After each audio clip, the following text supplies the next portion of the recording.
What's up, everybody? Tyson Roush, Let's Talk Jets. Hope everybody had an excellent Monday. It was obviously a long one as a Jets fan as you look at yesterday's no-show performance, and now there's more questions than answers in many facets of the team. But the one I want to focus on tonight is the defense, which to me has been surprisingly bad. Week one, four touchdown passes to Aaron Rodgers. They look lost in the secondary, poor tackling and everything else. Yesterday, over 200 yards rushing they gave up. And the pass defense was bad too, but the Bills kind of took a conservative, the foot off the gas a little bit because they knew the Jets couldn't score and the game was at hand. So it could have been a lot worse than it was yesterday. And you understand why.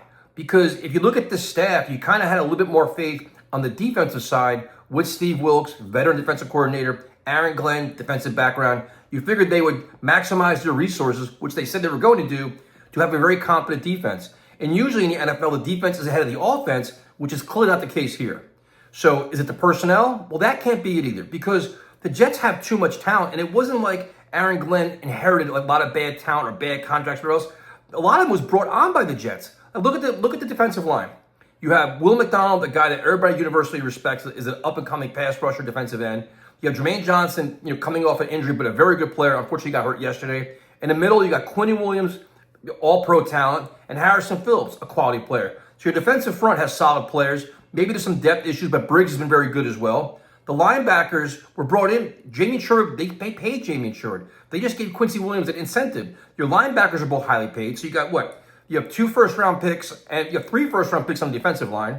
Then you have 2 highly paid linebackers. They paid Sauce Gardner, and they paid Brandon Stevens. So all this high-priced talent's here. Now, the safety position was by their choice. We all knew Tony Adams what he was. They paid Cisco. So it's not like they said, oh, we inherited, 8 or 9. No, they brought in this cumulative part right here, and they're underachieving and underperforming. And to me, it's like, what is the answer? So it's not like, well, give it 2 years, they'll figure it out. These guys, they should be figuring it out now. Now, I understand it's only week 2, which is fine, but I don't want to hear excuses already. I just don't. You have to compete week in and week out and show that you're competent, you're making adjustments. And that's the thing from last week. It's like, the Jets had an element of surprise against the Steelers because they had no idea what Glenn and Wilks and Sherwood bring to the table. Now that you have some tape on you, you have to adjust. As the game progresses, you progress. You learn, you adapt. You can't stay stagnant. You can't stay arrogant with your scheme. And the scheme with Wilks is concerning because for those of you that watch the game on TV, Tony Romo was shredding it. He's like, they're not disguising their coverage, not disguising man, they're not doing this.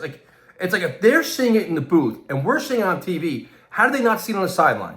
So now the one comment that got me yesterday when Aaron Glenn's press conference was, he's like, I got to evaluate my coaches. Well, you have to now because I'm not saying fire Wilks tomorrow, but there has to be a level of accountability all across the board, not only for the players. And if it means Aaron Glenn's got to step in and have more of an impact on defense, call plays down the line or whatever it is, so be it. You can't just have this just a lost year because your defense is trying to find their way.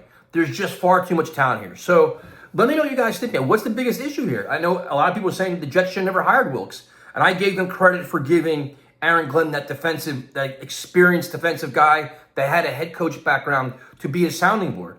But he was also out of football for a year. And also in his past stints, he had some success, but it wasn't consistent.